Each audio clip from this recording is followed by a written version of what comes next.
Well, you may have been hearing the term ESG lately. Last Saturday, Elon Musk tweeted, "I'm increasingly convinced that corporate ESG is the devil incarnate."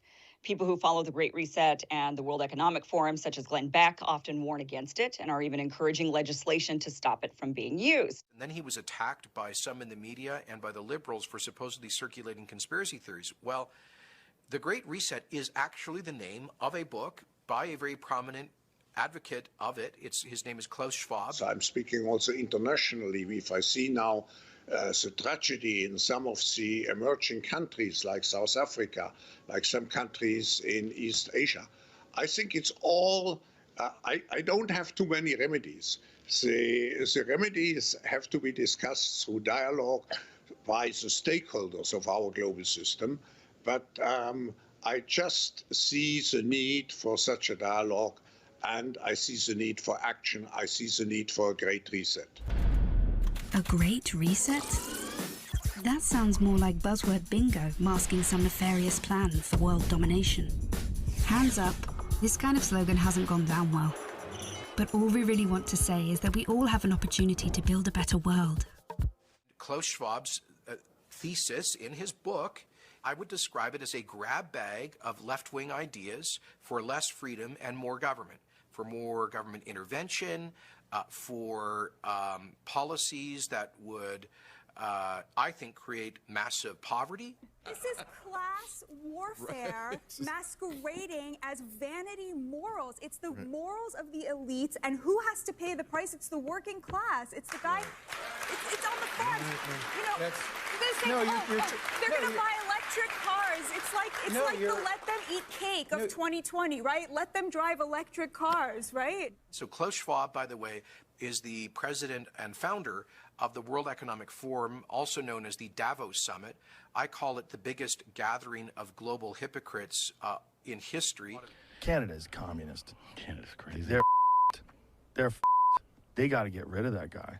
How much time does he have? I feel like he's been prime minister for a while. Am I wrong? I don't know. I don't know how their system works up there. I have zero understanding of their system. Yeah? I never looked into it at all.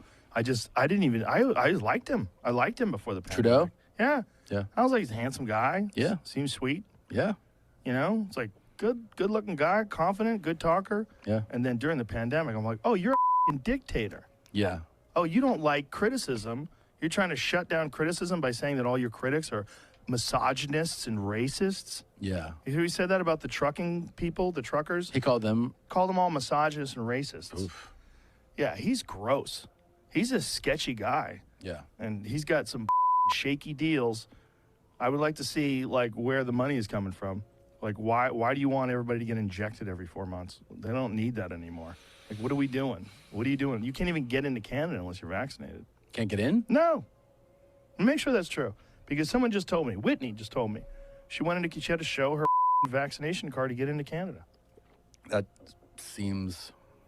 It's a little... Like it adds up further. It's old. Yeah. Like it's 2022. It's not 2019. You know where it still feels, because I think things sway there so aggressively when something happens, where it feels like, you're like, wait, what time is it right now? Is in New York. I was just in New York. Oh, yeah. Everywhere. Everyone was masked up everywhere. I was like, what's going on? Why is everyone still masked up? Actually, this notion to integrate young leaders is part of the World Economic Forum since many years. And I have to say, when I mention now names like Mrs. Merkel, even Vladimir Putin and so on, they all have been young global leaders of the World Economic Forum. Mm-hmm. But what we are very proud of now is the young generation, like Prime Minister Trudeau, President of Argentina and so on, that we penetrate the cabinets. So yesterday I was at a reception for Prime Minister Trudeau, and I know that half of this cabinet, or even more half of this cabinet, are actually young global leaders of the World Economic Forum. And that's true in Argentina. The world has been increasingly engaged in a struggle between two systems of governance. that are diametrically opposed to each other: open society and closed society. In an open society, the rule of the state is to protect the freedom of the individual.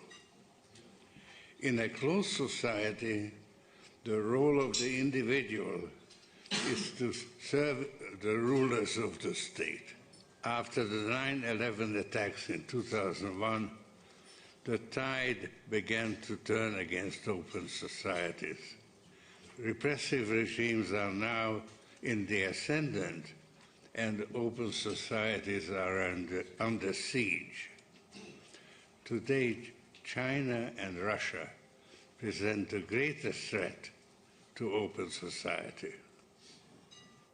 We now welcome His Excellency Xi Jinping, President of the People's Republic of China.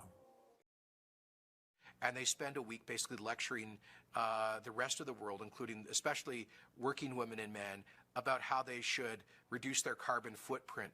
The hypocrisy in that crowd is so thick you can't even cut it with a knife. How dare you!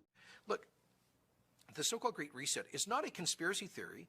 It is an actual set of concrete proposals being advocated by some very influential people, and including, apparently, by Prime Minister Trudeau, who clearly alluded to it, referred to it, quoted from it, the Schwab theory, in a speech he gave to the United Nations a couple of months ago. So it's not a conspiracy theory to talk about that.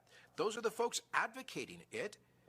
And I think it's perfectly legitimate for democratically elected leaders, for me to say, heck no.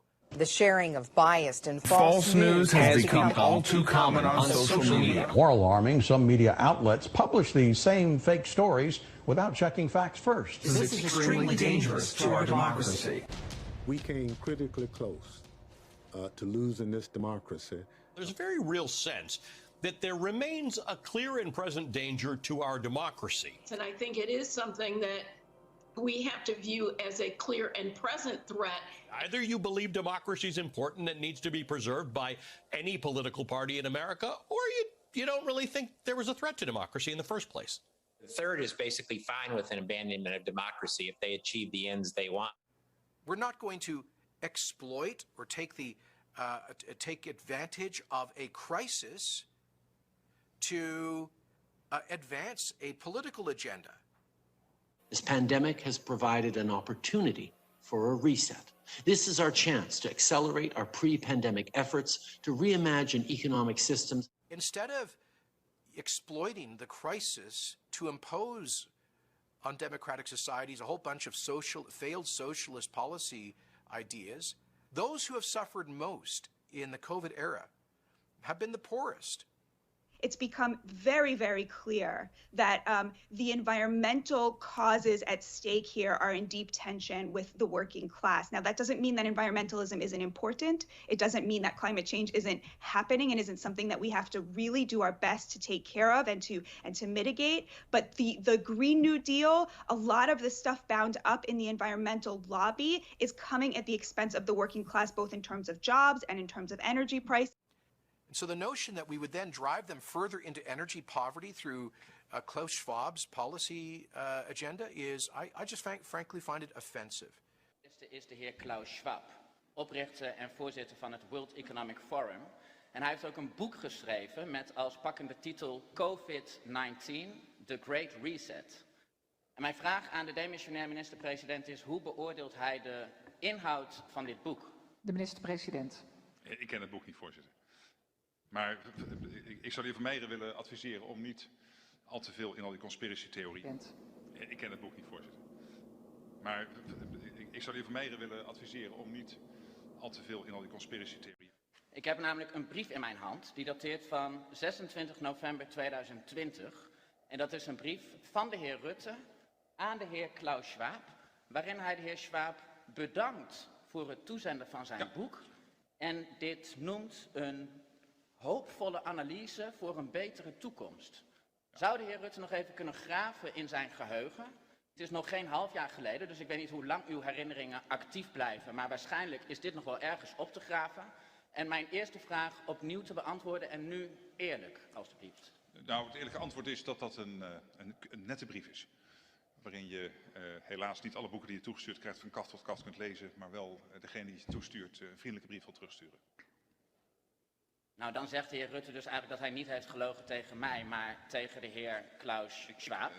Maar laat ik dan hier direct alsnog de vraag stellen. De heer Klaus Schwab, die... It's a very pertinent question to ask, how do we build back better? The U.S. economy is actually in pretty strong shape. If you look at the strength of the economy, households are in very strong financial shape. The same thing is true of businesses. Talk about out of touch, like purposely misleading. What is misinformation? What is spreading misinformation? What is free speech in America? What is being a free society and a free people? You deserve and ought to know what your political leaders are saying, even if it's totally nuts. You have a right to know the crazy crap these politicians are saying, right? Or you might agree with all of it, and you might not think any of it's crazy at all. That is you being a free person in a free America. That is what a free society is.